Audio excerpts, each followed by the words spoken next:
Hi friends, welcome to my channel. ఈరోజు మనం బీరకాయ పచ్చడి ఎలా చేయాలో చూద్దాం. ముందుగా నేను 3 టమాటాలు తీసుకున్నాను. ఒక 50 గ్రాములు పచ్చిమిర్చి తీసుకున్నాను. ఇదిగోండి, ఈ సైజు బీరకాయ ఒకటి తీసుకొని దాన్ని తొక్క తీసుకొని ఈ మూడింటిని శుభ్రంగా కడిగి పక్కన పెట్టాను. ఇప్పుడు వీటిని ముక్కలుగా కట్ చేసుకుందాం.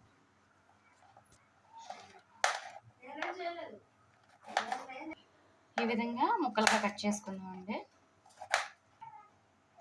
ఈ విధంగా ముక్కలుగా కట్ చేసుకుందాం. పచ్చడికాయ కాబట్టి కొంచెం పెద్దగానే కట్ చేస్తున్నాను నేను, ఎలాగ మగ్గిపోతే తర్వాత మళ్ళీ మిక్సీలో వేస్తాం కాబట్టి. స్టవ్ మీద మూకుడు పెట్టి 2 స్పూన్లు ఆయిల్ వేసుకుందాం.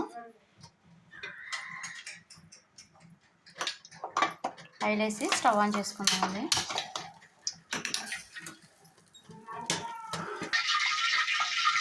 టమాటాలను ఈ విధంగా 4 కరివేపాకులు పెట్టుకుందాం. 4 బొక్కలు అండి.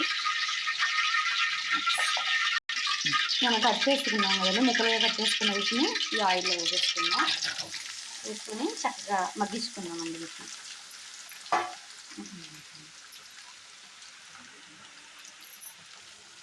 ఈ విధంగా మగ్గుతున్న ముక్కల్లోకి సగం కూడా బాగా మగ్గాయండి. ఈ విధంగా మగ్గిపోయినాయి చక్కగా.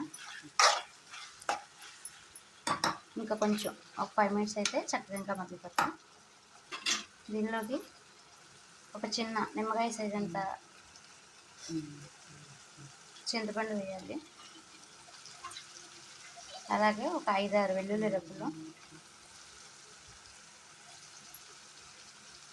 కరివేపాకు,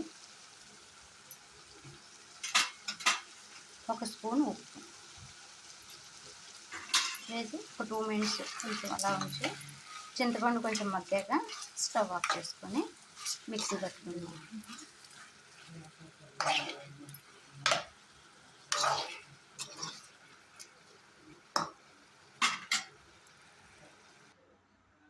ఈ విధంగా మిక్సీ జార్లో వేసుకొని మిక్సీ పట్టుకుందాం.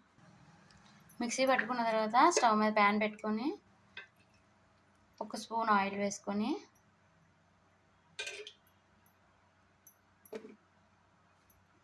ఆయిల్ హీట్ ఎక్కాక సాయిపప్పు, మినప్పప్పు,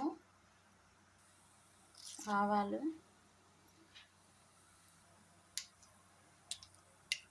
జీలకర్ర, శనగపప్పు,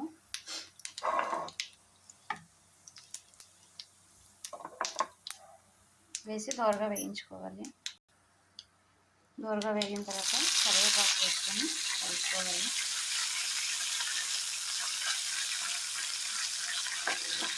స్టవ్ ఆఫ్ చేసుకుని మిక్సీ పట్టి పక్కన పెట్టుకున్న బీరకాయ చట్నీలోకి మనం వేయించి పెట్టుకున్న పోపును వేసుకుందాం.